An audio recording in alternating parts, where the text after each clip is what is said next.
सिर्फ सैन्य ही नहीं, भारत ने दुनिया भर में पाकिस्तान के खिलाफ कूटनीतिक जीत भी हासिल की है। बड़ी खबर इस समय आ रही है और इसका सबूत मलेशिया में पाकिस्तान को लगा करारा झटका है। भारत का पक्ष रखकर वापस लौटे जेडीयू के सांसद संजय झा ने आज तक से एक्सक्लूसिव बातचीत में बड़ा खुलासा किया है। आज तक को सूत्रों से मिली जानकारी के मुताबिक पाकिस्तान ने मलेशिया में इस्लाम धर्म का कार्ड खेला। पाकिस्तान ने कहा कि पाकिस्तान और मलेशिया दोनों इस्लामिक देश है, ऐसे में वहां भारत से आए दल का कोई कार्यक्रम नहीं रखा जाना चाहिए।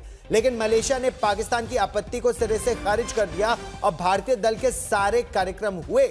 आपको हम बता दें कि इससे पहले मिस्र, बहरीन, इंडोनेशिया ने OIC यानी ऑर्गेनाइजेशन ऑफ इस्लामिक काउंसिल में पाकिस्तान के भारत विरोधी प्रस्ताव को ब्लॉक कर दिया था। यही वजह है कि विदेश यात्रा से लौटे सांसद कह रहे हैं कि ज्यादातर मुस्लिम देश भी पाकिस्तान से अब कन्नी काटना शुरू कर रहे हैं।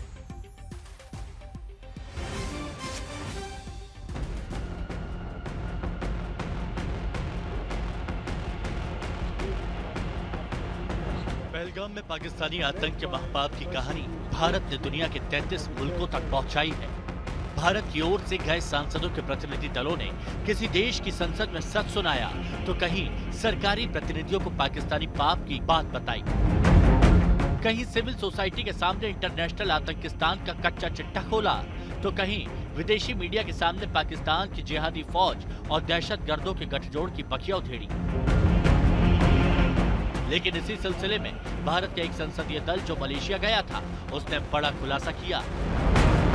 मजहब के नाम पर सऊदी से लेकर कतर तक और ईरान से लेकर तुर्की तक दुनिया भर में खैरात का कटोरा लेकर घूमने की लत पालने वाला पाकिस्तान मलेशिया में भी तेरा मेरा रिश्ता क्या वाला चूरन बेचने की कोशिश कर रहा था।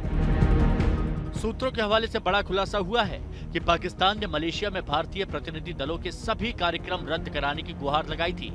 मलेशिया में पाकिस्तान के दूतावास के जरिए मलेशिया हुकूमत से पैरवी की जा रही थी कि भारत की कोई बात नहीं सुनी जाए।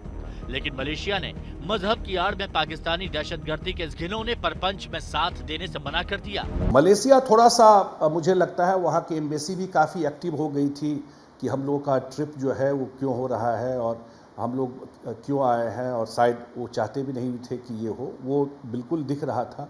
मिलने में भी जो हम लोगों का ये था। लेकिन दो बात को मलेशिया को, वहाँ भी एक बड़ा साइजेबल पॉपुलेशन, सबसे ज़्यादा इंडियन डायस्पोरा US के बाद मलेशिया में, और वहाँ पर भी दो बात को वो लोग अप्रिशिएट कर रहे थे कि एक तो पहलगाम की घटना को बिल्कुल उन्होंने ये किया। मलेशिया में भारत की ओर से गए सांसदों के प्रतिनिधि दल के लिए 10 अलग अलग कार्यक्रम तय किए गए थे और वो सभी कार्यक्रम सही समय पर तय जगहों पर सफलतापूर्वक पूरे किए गए।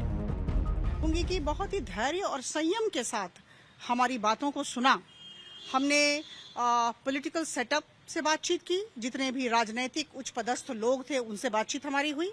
उसके अलावा जितने महिलाएं थी, जितने युवक थे, युवतियां थी, उसके बाद इंडियन डायस्पोरा प्रवासी भारतीयों से बात हुई, थिंक टैंक्स और एकेडमिया से बात हुई, और सब ने हमारे मतों को सराहा। हमने सबको कहा कि देखिए, जो पाकिस्तान का नैरेटिव है वो फेक है, फॉल्स प्रोपेगेंडा हो रहा है।